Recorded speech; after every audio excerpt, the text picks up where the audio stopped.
बोले क्यों? बोले वो तो फकीर बने बैठे हैं, वो सबको लुटाते हैं। बोले वो सबको दे रहे तभी तो फकीर बने बैठे हैं। खुद के तन पे नहीं है धन की लंगोटी, बागंबर लपेटे हैं। प्रेतावासेषु घोरेषु वासेषु प्रेतावासेषु घोरेषु, प्रेत में वास कर रहे हैं। उनके यहाँ तो कोई ना द्वार है न दरवाजा है। क्यों नहीं है? किसी ने पूछा कि भगवान शंकर के यहाँ द्वार क्यों नहीं है, दरवाजा क्यों नहीं है? भगवान का घर कहाँ है? पार्वती जी ने कहा कि प्रभु अब तो शादी हो गई है, अब तो घर बना लो, अब तो घर बना लो। बोले देवी तुम्हारे लिए एक घर बना दें, लेकिन मेरा घर तो ऐसा है क्योंकि उसमें निश्चित नहीं है कि कौन कब आ जाए। भगवान महादेव का घर शमशान घाट है और उसमें निश्चित नहीं है कि कौन कब आ जाए। कोई रात में भी आ जाता है, कोई दिन में भी आ जाता है। और मेरा दरवाजा यदि मैंने बंद कर लिया, या तो मैंने ही बंद कर लिया, तो जगह उसको कौन देगा?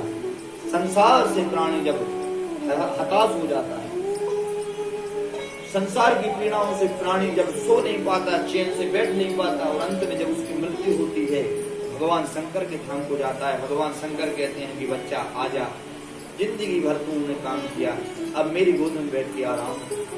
तो भगवान शंकर गोद में बैठा करके अपने हाथों से उसके सिर पर हाथ फेरते हैं। संसार ने खूब भटकाया, अब मेरी गोद में बैठ, थोड़ा विश्राम कर। भगवान शंकर की कृपा होती है, वह प्रेत जो शरीर जाता है वो भगवान की गोद में बैठता है। भगवान उस पर कहते खूब तूने प्रयत्न किया संसार में, लेकिन वास्तविक जगह तो तेरी यही है। संसार में खूब भटक गए हैं, लेकिन मनुष्य की वास्तविक जगह तो वही है। भगवान शिव कहते हैं कि तूने जिंदगी भर परिश्रम किया, जिंदगी भर तू उनसे लड़ा, जिंदगी भर तूने यह कार्य किए, किसी को दुख दिया, किसी को सुख दिया, किसी को वैभव की प्राप्ति कराई, तो किसी का धन लूट लिया। लेकिन तू ये भूल गया था कि वास्तविक तुझे विश्राम मिलेगा तो मेरी गोद में मिलेगा, और मैं कहाँ विराजमान रहता हूँ? वास्तविक घर तेरा ही है। अंतिम यात्रा सबसे बड़ी यात्रा कहलाती है, वास्तविक घर में आज जा रहा है। भगवान महादेव वहां पर विराजमान रहते हैं, कहते हैं कि शिष्य हे प्रिय भक्त, जिंदगी भर तूने अंतिम ऐसा कार्य किया, लेकिन अंत में तो धाम मेरे ही आना था।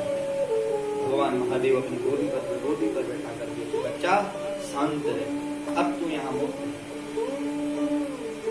खूब दुनिया ने लूटा, खूब दुनिया ने सताया, अंत समय आया, तेरे परिवार वाले भी आए, तो कहाँ तक आए? यहाँ तक, बाद में तो मुझे मेरी गोद में ही रख के चले गए। अब जाने के बाद देख, लकड़ियों पे धर करके 10 मिनट के बाद वो सब चले गए। देख अब तेरे पास कौन है? कोई नहीं है। जिसको तू कहता था कि सब कुछ मेरा है, जिंदगी भर कमाया, सब दिया, कोई फूंक के चले गए, और बाद में कुपड़िया में और मार गए। अब कौन है तेरे पास? कोई नहीं है। तेरी वास्तव में हूँ तो मैं हूँ। इसलिए परमात्मा कोई रहे ना रहे, परमात्मा सदैव सबके साथ है। परीक्षित